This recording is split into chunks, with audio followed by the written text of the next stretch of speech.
Et salut tout le monde, c'est Petit Ninja. Aujourd'hui on se retrouve pour une nouvelle vidéo et aujourd'hui ce sera un tuto. Ça faisait longtemps que vous en vouliez, et bien aujourd'hui c'est parti. Et aujourd'hui on va parler des décals et les décals à l'eau puisque c'est le seul tuto que j'ai pas encore fait sur ma chaîne. Je vous ai fait les stickers et les décals à sec mais pas ceux à l'eau. Alors les décals à l'eau, qu'est-ce que c'est? Ce sont des marquages très fins avec des numéros ou des phrases pour des trappes ou ce genre de petites tailles ou même des matricules pour des véhicules. Donc c'est beaucoup mieux que les stickers, c'est beaucoup plus fin comme je disais, c'est beaucoup plus souple aussi, donc on va pouvoir les poser plus facilement et ça se verra beaucoup moins à la finition. Ensuite, on en trouve dans la maquette traditionnelle, notamment les avions, les bateaux, les motos, ce genre de produits-là. Dans les kits P Bandai ou certaines versions KA, comme certains d'entre vous doivent le savoir.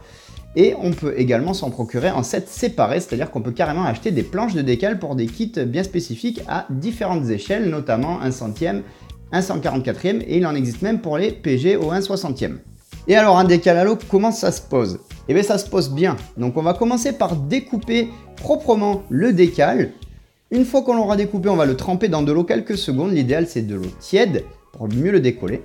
On laisse poser quelques secondes afin que celui-ci se décolle bien du support. Une fois que c'est le cas, que vous avez vérifié qu'il commence à glisser du support, vous prenez votre coton-tige, vous déposez le petit support sur la pièce concernée et vous le faites glisser de la pointe du coton-tige afin de le poser sur la zone qui est prévue à cet effet. Vous tamponnez légèrement s'il le faut pour pouvoir bien le mettre en place. Attention, vous pouvez aussi utiliser un cure-dent, mais celui-ci il peut endommager le décal parce que c'est très fragile vu que c'est très fin. Donc faites bien attention.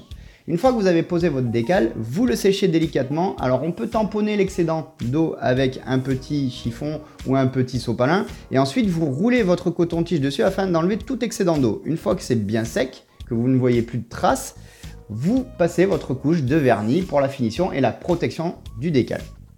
Et là vous allez me dire, d'accord, mais des fois quand je sèche mon décal, celui-ci bouge ou même se décolle. Eh bien c'est absolument pas grave.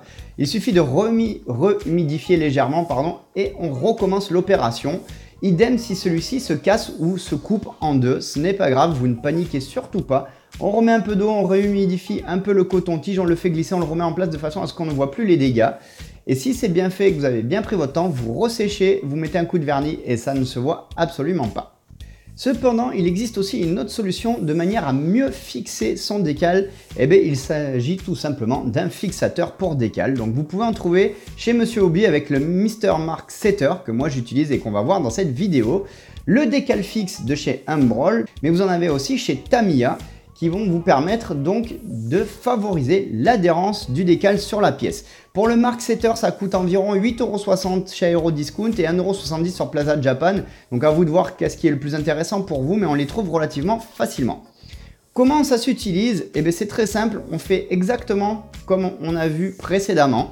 Sauf que juste avant de poser le décal sur la pièce, vous allez déposer à l'aide du petit pinceau qui est fixé dans le bouchon du setter une toute petite goutte de celui-ci sur la zone, l'équivalent de la taille du décal en fait que vous allez fixer. Et une fois que vous avez déposé votre petite goutte, vous venez faire glisser le décal sur celle-ci afin de bien le fixer.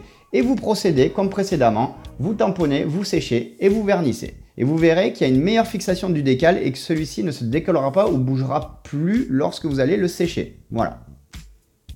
Super, mais par contre, quand j'ai un panel line ou un creux, mon décal n'épouse pas la forme ou ne se glisse pas dans celui-ci. Comment je peux faire?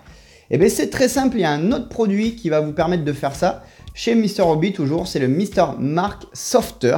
Donc, soft qui veut dire souple. Donc, en fait, c'est un assouplissant. Le décal fixe de Humbrol a la même propriété. En fait, vous avez un produit qui a deux utilisations. Et le Tamiya Mark Fit dont je vous parlais aussi précédemment va être l'équivalent du décal fixe de chez Humbrol. En fait, il n'y a que les Mr. Mark Setter et Softer qui sont dissociés. Cet assouplissant coûte 1,30 € chez Plaza Japan ou 8,30 € chez Aerodiscount. Comment on procède? Eh bien, c'est exactement comme tout à l'heure. Vous déposez votre décal après avoir mis du setter, comme ça il est bien fixé. Et une fois que votre décal est posé sur la pièce, que vous l'avez bien séché, qu'il n'y a plus d'humidité dessus, vous le badigeonnez légèrement avec le petit pinceau qui est prévu à cet effet, donc de Mr. Softer. Donc il faut que ça recouvre l'intégralité de votre décal. N'en mettez pas trop non plus, ça sert à rien de trop charger, sinon après il risque de se couper ou de se replier sur lui-même, de faire des plis et donc de s'endommager. Une fois que vous l'avez déposé, vous tamponnez légèrement ou vous faites rouler, mais de manière très précautionneuse, vu que le fait de l'assouplir, le décal devient très fragile. J'insiste vraiment sur ce point. Vous faites rouler votre coton-tige dessus, vous faites tout doucement. Et une fois que vous avez bien tout séché et que celui-ci adopte parfaitement la forme de la pièce, donc soit les creux, soit les formes rondes, ou peu importe, là, vous pouvez ensuite passer à l'étape de vernis. Petite précaution particulière lorsque vous utilisez quand même ces deux produits, pas plus d'1 minute sur les surfaces peintes parce qu'il y a un risque que ça vous endommage votre travail de peinture. Donc vous faites ça assez rapidement, ne laissez pas trop traîner non plus. Et ça fonctionne mieux sur les surfaces brillantes. Donc n'hésitez pas à faire d'abord ça sur une peinture brillante et ensuite à vernir en mat si vous voulez une finition mat. Voilà, bah écoutez les amis, c'en était tout pour cette vidéo tuto, j'espère qu'elle vous aura bien aidé. En tout cas, si c'est le cas, n'hésitez pas à me faire partager vos avis, un petit pouce bleu et ensuite, je vous dis tout simplement à vous de tester. Salut les amis, à bientôt.